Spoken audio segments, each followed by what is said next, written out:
Now let's look at example 5. We have a mass on a spring oscillate with a frequency of 3 Hz. Calculate the number of oscillation in 25 seconds. And B, calculate the period of the oscillation. Alright. So we have 3 Hz in 1 second, meaning 3 cycles in 1 second.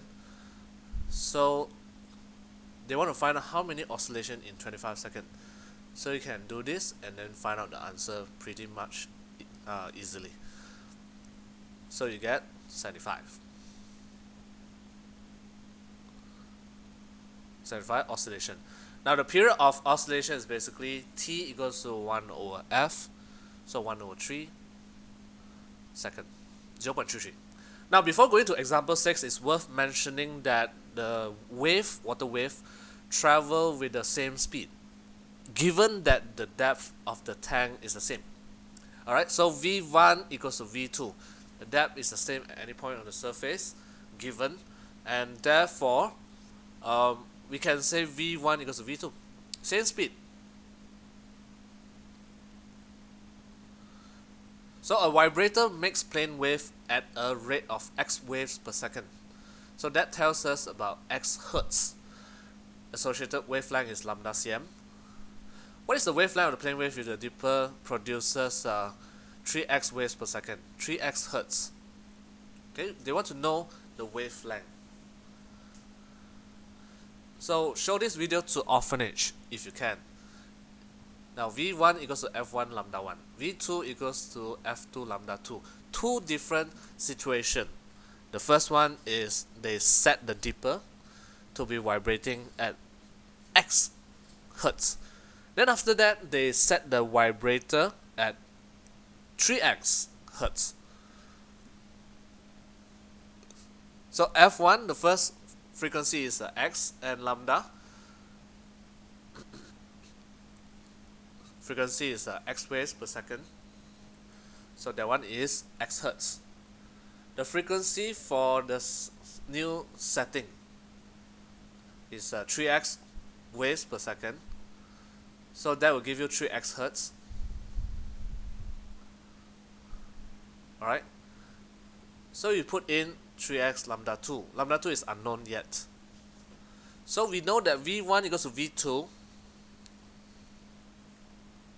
We can put them together and solve for lambda 2. Right?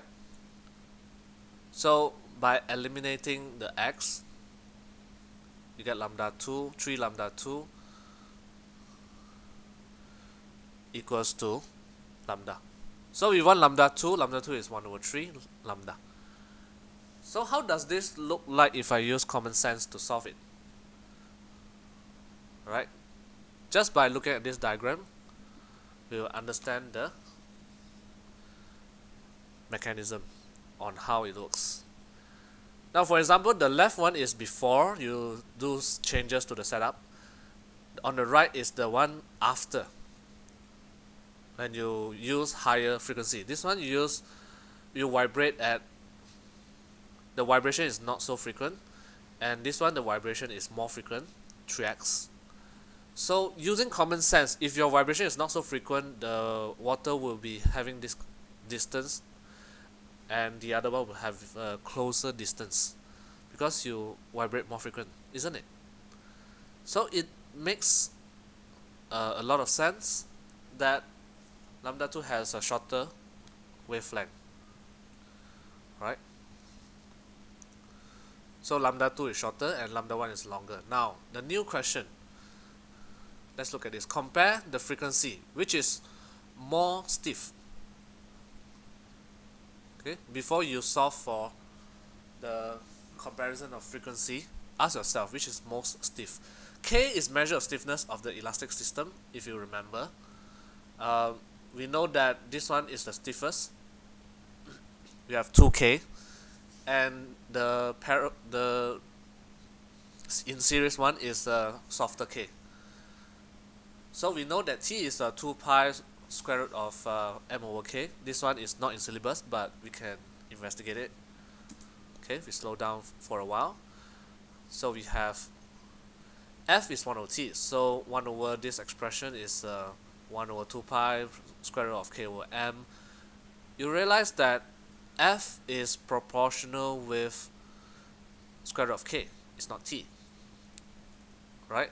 This statement is very important because frequency depends on the stiffness. Okay, therefore k higher, F higher, it vibrates more.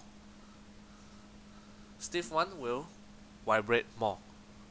Actually, you can use common sense to think of it. Okay, that's my number. If you want to contact me, feel free to do so. Now, system ABC. FB will have the most frequency. FA second, FC is the less. The movement is also quite slow, so it's not very frequent. For B, it's very frequent. Okay, it moves up and down very fast. C is very slow.